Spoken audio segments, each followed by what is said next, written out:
գործեր եք անգամ ասում տակ։ Okay. Ուրեմն էսի այ մի չմոտիկ արա էսի ջայլ վախտնա, էսի տատիկնա, էսին մեր պապիկնա։ Դե պապիկը ջայլ մաղալի գործ արել, խորոված արել։ Ջայլ վախտել, էս մեր տատիկը հաստուխ ա եղել։ Մեծացել են, արդեն դառել են տատիկ, պապիկ, արդեն տարիքով արդեն։ Ոսկե հարսանիքն է սա։ Ոսկե հարսանիք։ Ուրեմն մի քիչ վերև եք անում։ Ստեղ արդեն ուրեմն մեծացել են 3 հատ տղա են ունեցել, 3 հատ աղջիկ։ Այս աղջիկը գնացել են բարի ուղղությամբ, տղեկն գնացել են նվագել ուղղությամբ։ Տղեկը նվագում, աղջիկը պարում։ Հետո արդեն այս աղջիկն են մեծացել արդեն։ Իր բանի արդեն էլի տատիներ են դաղել, ստեղ արդեն զբաղվում են կարեգործությամբ արդեն, կարի գործ են անում։ Հետո արդեն գնացել են, ասում իրանց արդեն սենուկն արդեն։ Այս մի հատ տղա են ունեցել 2 հատ աղջիկ։ Անուն չունեն։ Էսի մեր ժողիկն է, էսի Անահիտն է, էսի Յուլիանն է։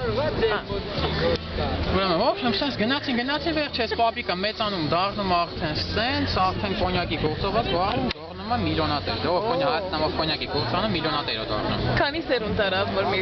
Արդեն այդպես եղավ 3 սերունդ եղավ։ 3 սերունդ հետո արդեն սկսան իրաց տունը սարքել։ Տունը սարքեցին, հասան մի հատ մեծ տուն շինեցին։ Գյուղում, այսին այս գյուղի սեփական տունն է։ Վանաձորի գյուղն է այսի։ Okay։ Վանաձորի գյուղն է սարքեցին, եկան արդեն զարգացած։ Մտան արդեն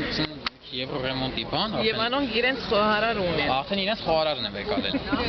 Արդեն մեծ տարիքով մարդա խոհարարություն արեցին, բրծան, արդեն իրենց գործը այնքան է լավանում, որ կամած արդեն հաջողություններն են սկսում շատանալ։ Արդեն այդ գործը այդ հաջողությունները որ շատանում են, գործը վաբշե է լավանում ու մի հատ sense մեծ տուն են շինում, մասի սարերն էլ երևում են։ Ու տենց էլ ապրում են։ Անդ միշտ եք երջանիկ։ Վերջ։ Վերջ։ Շատ մերսի։ Դավիթ անունս։ Ինչ է։ Դավիթ։